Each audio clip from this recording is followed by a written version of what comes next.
الحمدللہ رب العالمین والصلاة والسلام علی سید الانبیاء والمرسلین اما بعد فاعوذ باللہ من الشیطان الرجیم بسم اللہ الرحمن الرحیم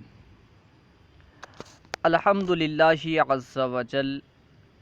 ہم قانون شریعت پڑھ رہے ہیں۔ قانون شریعت سے عقائد کا بیان چل رہا ہے۔ تقریباً 7 عقائد ہم پڑھ چکے ہیں۔ آج ہم انشاءاللہ عز وجل مزید عقائد پڑھیں گے۔ اللہ تعالیٰ کی خالقیت، وجوب خود کے معنی۔ اللہ تعالیٰ واجب الوجود ہے، یعنی اس کا وجود ضروری ہے اور عدم محال۔ اللہ سبحانہ و تعالیٰ کا وجود یعنی موجود ہونا ضروری ہے، اور اس کا عدم یعنی نہ ہونا یہ محال ہے۔ اللہ تعالیٰ واجب الوجود ہے، یعنی اس کا وجود واجب ہے، ضروری ہے، یعنی وہ خود سے موجود ہے۔ اس کا وجود جو ہے یہ خود سے ہے، کسی غیر کا محتاج نہیں ہے، وہ مستقلاً واجب الوجود ہے۔ عقیدہ نمبر 8، اللہ تعالیٰ کا علم و ارادہ۔ کوئی چیز اللہ تعالیٰ کے علم سے باہر نہیں، کوئی بھی چیز ہو اللہ تعالیٰ کے علم سے باہر نہیں، اللہ تعالیٰ کے علم کے اندر ہے، یعنی اللہ تعالیٰ اسے جانتا ہے۔ موجود ہو یا معدوم، ممکن ہو یا محال، کلی ہو یا جزئی، سب کو ازل میں جانتا تھا اور اب جانتا ہے اور ابد تک جانے گا۔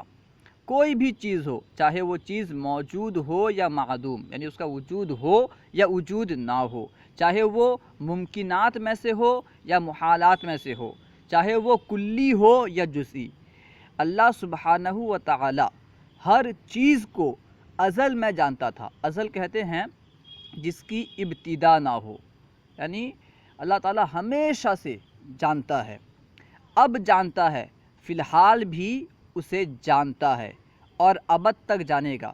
ابد کہتے ہیں جس کی انتہا نہ ہو، اسے کہتے ہیں ابد۔ تو اللہ سبحانہ و تعالی ہر چیز کو ازل میں جانتا تھا، اب جانتا ہے اور ابد تک جانے گا۔ چیزیں بدلتی ہیں لیکن اس کا علم نہیں بدلتا۔ چیزیں بدلتی ہیں، چیزوں کی حالات بدلتی ہیں، لیکن اللہ سبحانہ و تعالیٰ کا علم نہیں بدلتا۔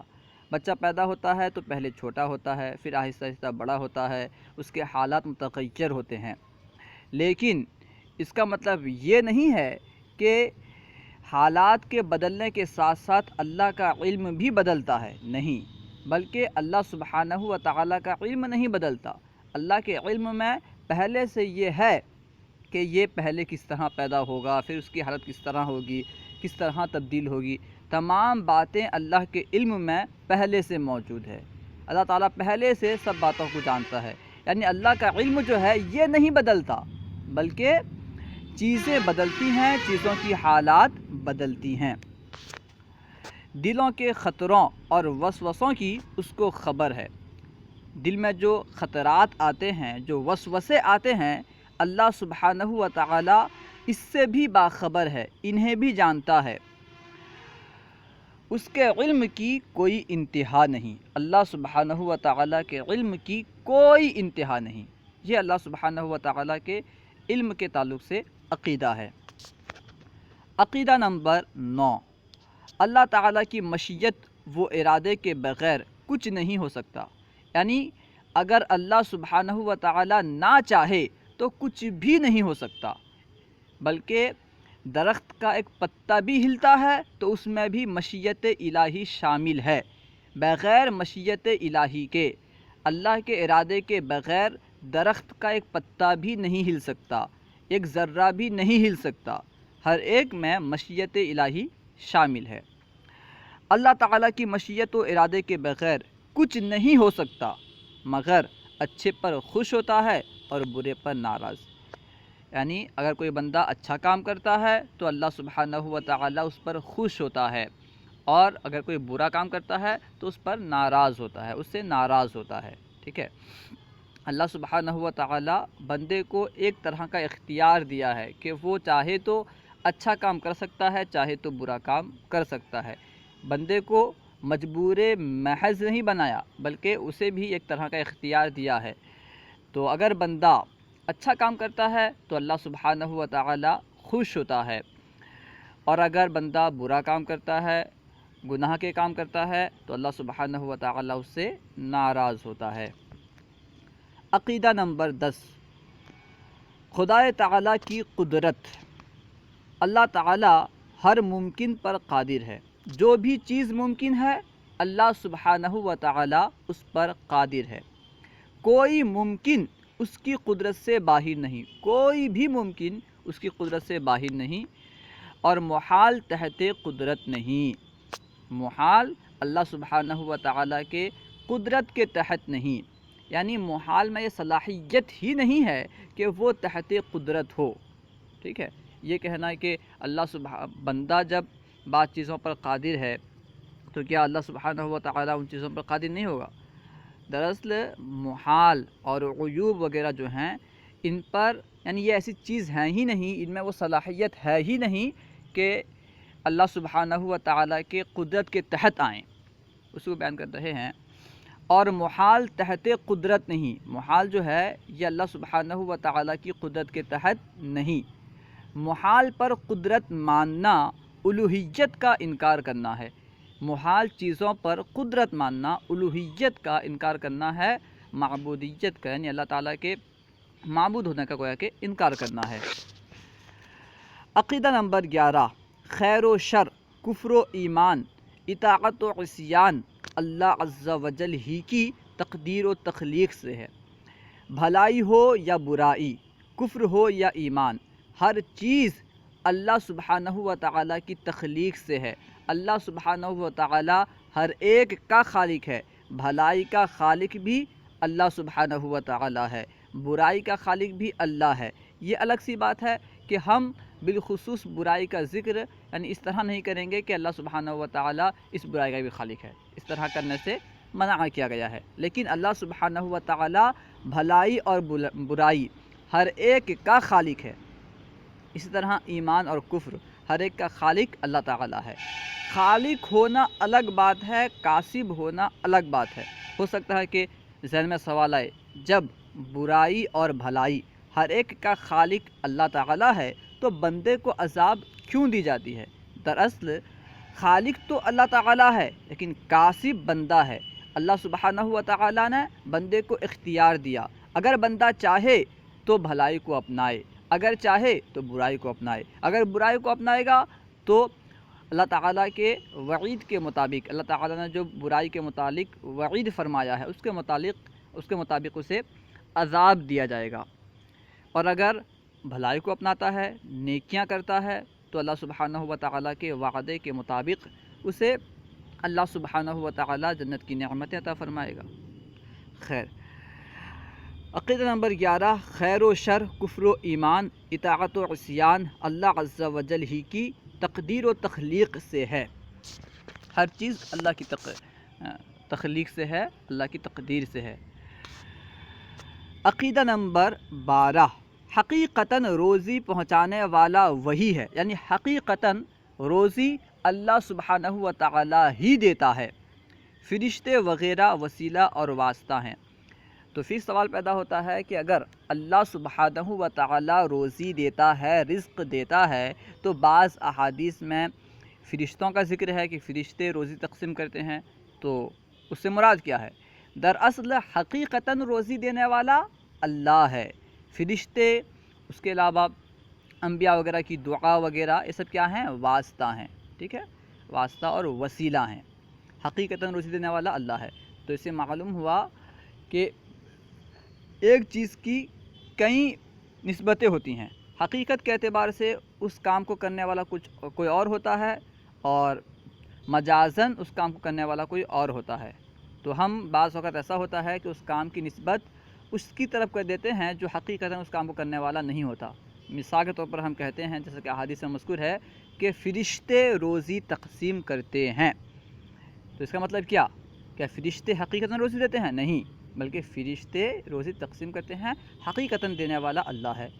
اس طرح نبی پاک صلی اللہ تعالی علیہ وسلم بھی قاسم نعمت ہیں، اللہ کی نعمت کو تقسیم کرنے والے ہیں۔ نبی پاک صلی اللہ تعالی علیہ وسلم مالک و مختار ہیں، جسے جو چاہتے ہیں عطا کرتے ہیں۔ اس کا مطلب ہرگز یہ نہیں کہ وہ بذات دیتے ہیں، بلکہ اللہ کی عطا سے دیتے ہیں، ٹھیک ہے۔ تو حقیقتاً روزی دینے والا، رزق دینے والا، نعمت دینے والا اللہ سبحانہ و تعالی ہے، فرشتے اور انبیاء وغیرہ وسیلہ اور واسطہ ہیں۔ عقیدہ نمبر 13، اللہ تعالیٰ پر کچھ واجب نہیں، اللہ تعالیٰ پر کچھ ضروری نہیں۔ اللہ تعالیٰ کے ذمہ کچھ واجب نہیں، نہ ثواب دینا نہ عذاب دینا۔ یعنی اللہ سبحانہ و تعالیٰ پر نہ تو ثواب دینا ضروری ہے، نہ تو ثواب دینا واجب ہے، نہ ہی عذاب کرنا واجب ہے۔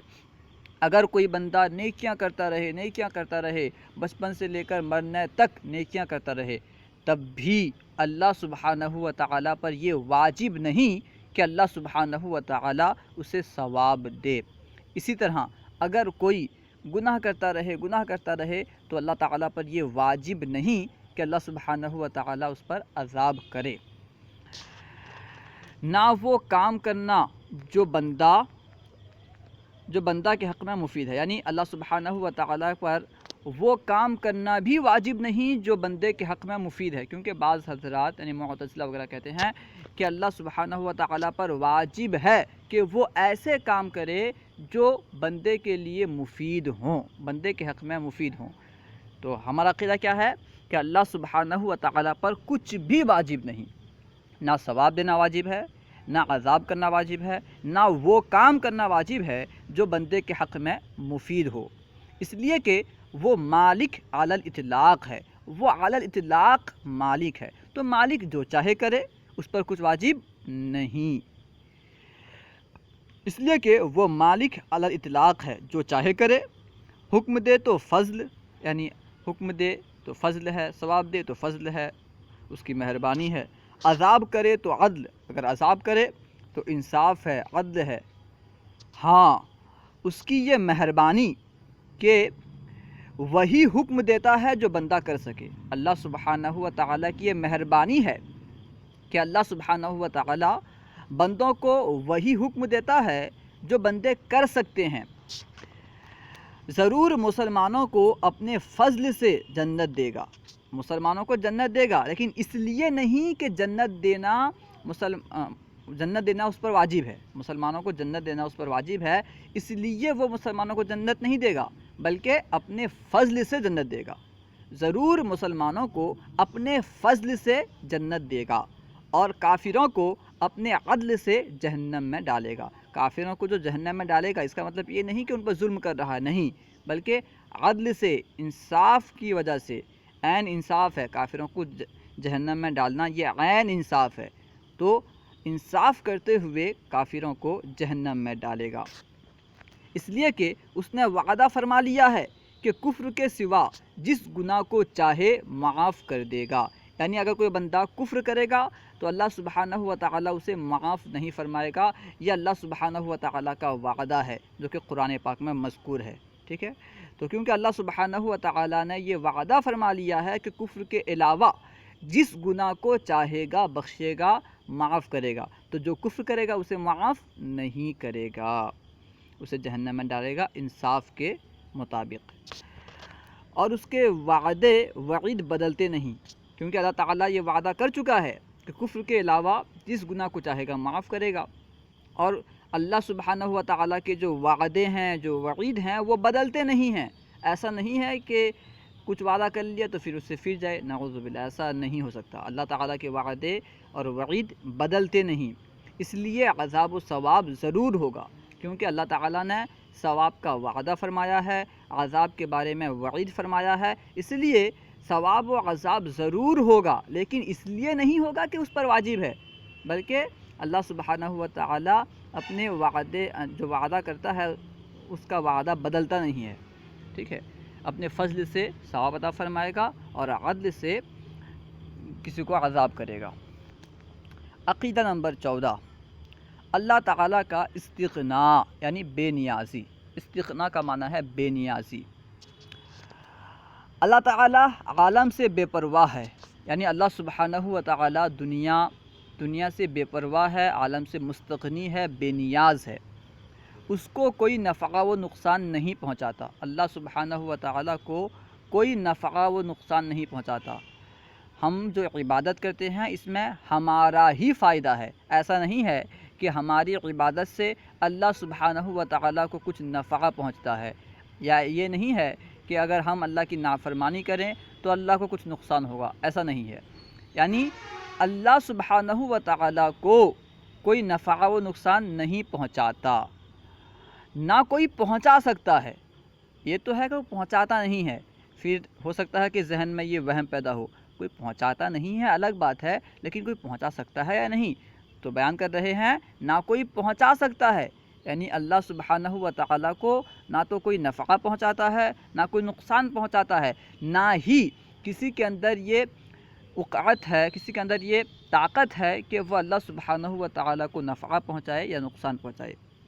یہ پہنچاتا تو نہیں اور نہ ہی پہنچا سکتا ہے. وہ جو کچھ کرتا ہے اس میں اس کا اپنا فائدہ یا غرض نہیں. اللہ تعالیٰ جو بھی کرتا ہے اس میں اس کا اپنا کوئی غرض نہیں، کوئی فائدہ نہیں. دنیا کو پیدا کرنے میں نہ کوئی اس کا فائدہ اور نہ پیدا کرنے میں نہ کوئی نقصان. اللہ سبحانہ و تعالیٰ نے دنیا کو پیدا کیا تو دنیا کو پیدا کرنے میں نہ تو اللہ سبحانہ و تعالیٰ کا کوئی فائدہ ہے اور نہ ہی نہ پیدا کرنے میں اللہ سبحانہ و تعالیٰ کا کوئی نقصان. اللہ تبارک و تعالیٰ بے نیاز ہے، مستغنی ہے. اللہ تعالیٰ نے عالم کو کیوں پیدا کیا؟ پھر سوال پیدا ہوتا ہے کہ جب اللہ سبحانہ و تعالیٰ کا دنیا کو پیدا کرنا اسے کچھ فائدہ نہیں پہنچاتا، یا دنیا کو نہ پیدا کرنا اسے کچھ نقصان نہیں پہنچاتا، تو اللہ سبحانہ و تعالیٰ نے عالم کو کیوں پیدا کیا؟ اپنا فضل و عدل، قدرت و کمال ظاہر کرنے کے لیے مخلوق کو پیدا کیا. اللہ سبحانہ و تعالیٰ اپنا فضل اور اپنا عدل ظاہر کرنے کے لیے، اپنی قدرت اور کمال ظاہر کرنے کے لیے اللہ سبحانہ و تعالیٰ نے مخلوق کو پیدا کیا. اس میں اس کا کچھ فائدہ نقصان نہیں ہے. اللہ و رسولہ اعلم. اگر کوئی بات سمجھ میں نہ آئی ہو یا درسیات کے متعلق کوئی سوال کرنا چاہتے ہوں تو کمنٹ باکس میں سوال کریں. انشاءاللہ عز و جل ممکنہ صورت میں جواب دیا جائے گا. علم دین عام کرنے کے لیے، علم دین پھیلانے کے لیے ہمارا ساتھ دیں اور ان ویڈیوز کو خوب عام کریں. السلام علیکم ورحمۃ اللہ وبرکاتہ.